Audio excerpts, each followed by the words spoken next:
आगमन का चौथा सप्ताह, मंगलवार। पहला पाठ ईसाया का ग्रंथ, अध्याय 7, पद संख्या 10 से 14। प्रभु ने फिर आहाज से यह कहा, चाहे अधोलोक की गहराई से हो, चाहे आकाश की ऊंचाई से, अपने प्रभु ईश्वर से अपने लिए एक चिन्ह मांगो। आहाज ने उत्तर दिया, जी नहीं, मैं प्रभु की परीक्षा नहीं लूंगा। इस पर उसने कहा, दाऊद के वंश, मेरी बात सुनो। क्या मनुष्यों को तंग करना तुम्हारे लिए पर्याप्त नहीं है, जो तुम ईश्वर के धैर्य की भी परीक्षा लेना चाहते हो?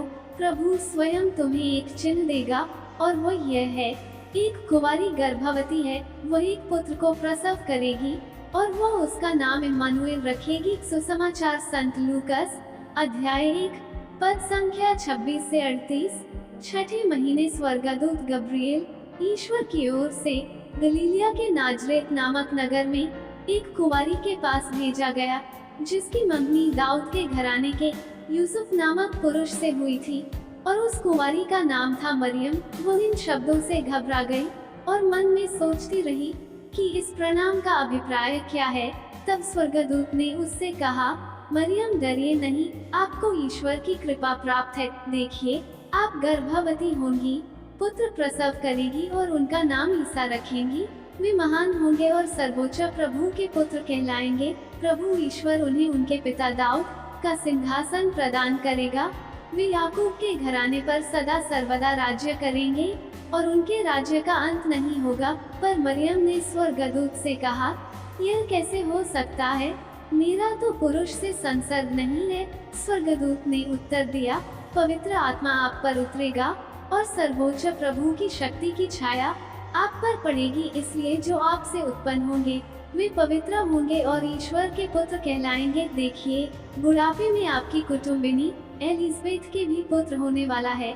अब उसका, जो बांझ कहलाती थी, छठा महीना हो रहा है, क्योंकि ईश्वर के लिए कुछ भी असंभव नहीं है। मरियम ने कहा, देखिए, मैं प्रभु की दासी हूँ, आपका कथन मुझ में पूरा हो जाए। और स्वर्गदूत उसके पास से चला गया। मनन चिंतन।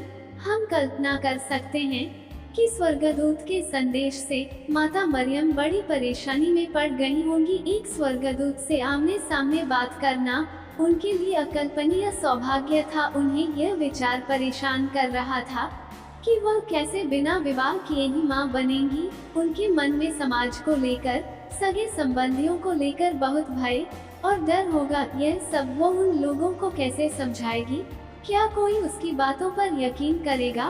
कोई उसके मन को समझेगा? ये सभी बातें जरूर उन्हें परेशान कर रही होंगी, लेकिन शायद उन्हें पता नहीं था कि ईश्वर योजना में हाँ कहने के बाद उन्हें जो आनंद मिलेगा, उसके सामने ये सारी परेशानियाँ कुछ भी नहीं होंगी। ईश्वर माता मरियम के द्वारा मुक्ति के इतिहास एक नई शुरुआत करने जा रहे थे, लेकिन माता मरियम के लिए यह आनंदमय दुख की शुरुआत थी। ईश्वर की योजना उन्होंने हाँ बोलकर न केवल ईश्वर की माँ बनना स्वीकार किया, बल्कि समस्त मानव जाति की माँ बन गयी, और आने वाली सब पीढ़ियों के लिए धन्य हो गई। हमारे जीवन में बहुत से कष्ट और परेशानियां होंगी, लेकिन अगर हम अपने जीवन में ईश्वर की इच्छा पूरी करेंगे, तो जरूर अंत में हमें ईश्वर में आनंद मनाने का मौका जरूर मिलेगा। आज माता मरियम की स्वीकृति के लिए सारा जग कृतज्ञ है। जब स्वर्गदूत गब्रिएल ने ज़करिया के सामने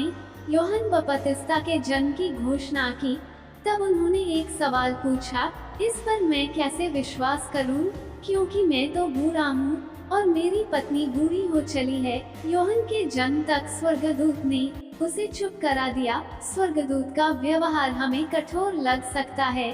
दूसरी ओर छठे महीने में वही स्वर्गदूत गब्रिएल कुंवारी मरियम के पास गए, और उन्होंने उनके सामने यीशु के जन्म की घोषणा की। मरियम का भी एक सवाल था, यह कैसे हो सकता है?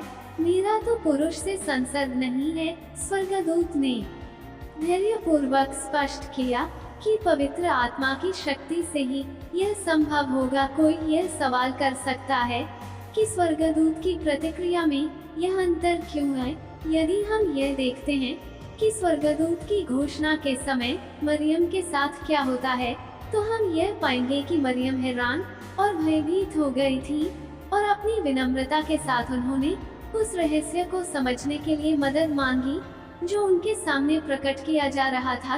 दूसरी ओर जकरियस नम्रता के साथ स्पष्टीकरण नहीं मांग रहे थे, लेकिन अविश्वास में सबूत मांग रहे थे। उनका सवाल था, इस पर मैं कैसे विश्वास करूं? वे सुसमाचार के कुछ फरीसियों और सदूकियों की तरह जवाब देते हैं जो यीशु से एक चिन्ह की मांग करते हैं, इसलिए उन्हें शुद्धिकरण के समय से गुजरना पड़ा, क्योंकि यूहन्ना ईश्वर की पवित्र योजना के अनुसार जन्म लेने वाले थे। आमेन।